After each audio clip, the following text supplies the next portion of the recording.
Hello friends, welcome to spicy masala taste. இன்றைக்கி நம்ம வீடியோவில் என்ன பார்க்க போகிறோம்னா, அரை கப்பு பச்சரிசி வச்சு சூப்பரான கேக்கு தாங்க செய்ய போகிறோம். இங்கே பாருங்கள் எவ்வளோ சூப்பராக வந்துருக்குதுன்னு. சாப்பிட்றதுக்கு நல்லா டேஸ்ட்டாக இருக்குங்க. நம்ம ஆவியில் தான் வேக வச்சு எடுத்துருக்கோம். இதை எப்படி செய்யலான்னு பார்க்கலாம் வாங்க. மஷ்ரூம் கப்பில் அரை கப் அளவுக்கு பச்சரிசி எடுத்துகிட்டு நல்லா வாஷ் பண்ணிவிட்டு அரை மணி நேரம் ஊற வச்சு எடுத்துருக்கேங்க. இப்போ இதை ஒரு மிக்ஸி ஜாரில் சேர்த்துக்கலாம்.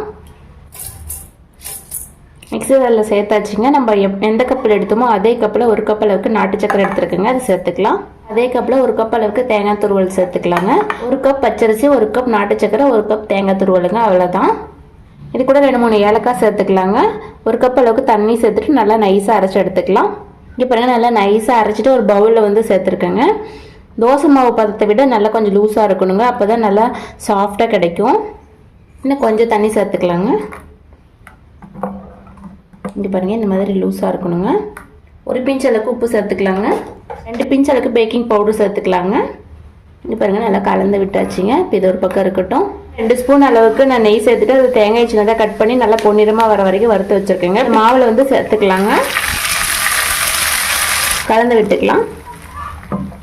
இப்போ பாருங்கள், நான் வந்து டம்ளரில் தான் இன்றைக்கி வந்து வேக வைக்க போகிறேங்க. டம்ளரில் எடுத்து கொஞ்சமாக ஆயில் வந்து இதில் அப்ளை பண்ணி வச்சுருக்கேங்க. இதில் சேர்த்துக்கலாம். 3/4 டம்ளர் அளவுக்கு சேர்த்துக்கோங்க. இங்கே பாருங்கள், சின்ன டம்ளரில் வந்து 4 டம்ளர் வந்திருக்கு. பெரிய டம்ளரில் வந்து 1 ஊற்றி வச்சுருக்கேங்க. இந்த மாதிரி ஒரு பாத்திரம் இருந்துச்சுன்னா அதுக்குள்ளே வச்சுக்கோங்க. அப்போ தான் வேக வைக்கிறதுக்கு நல்லா ஈஸியாக இருக்குங்க.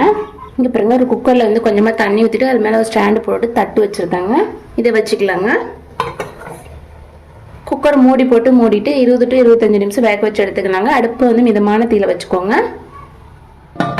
ஒரு 30 நிமிஷம் ஆகிடுச்சிங்க. நான் வந்து அடுப்பு ஆஃப் பண்ணிட்டேன். இப்போ பாருங்கள், சூப்பராக ஸ்வீட் வந்து ரெடி ஆகிடுச்சிங்க. நல்லா வெந்து வந்துடுச்சிங்க. இந்த மாதிரி சைடில் வந்து எடுத்து விட்டுட்டு நீங்கள் எடுத்திங்கன்னா வந்துடுங்க ஈஸியாக. இங்கே பாருங்கள், நல்லா ஆறி வந்துடுச்சிங்க. ஆறி வந்ததுக்கப்புறம் நம்ம வந்து டம்ளர்லேருந்து டிமோல்ட் பண்ணாதாங்க வரும். இங்கே பாருங்கள் எவ்வளோ சூப்பராக வந்துருக்குதுன்னு. நல்லா டேஸ்ட்டாக இருக்குதுங்க.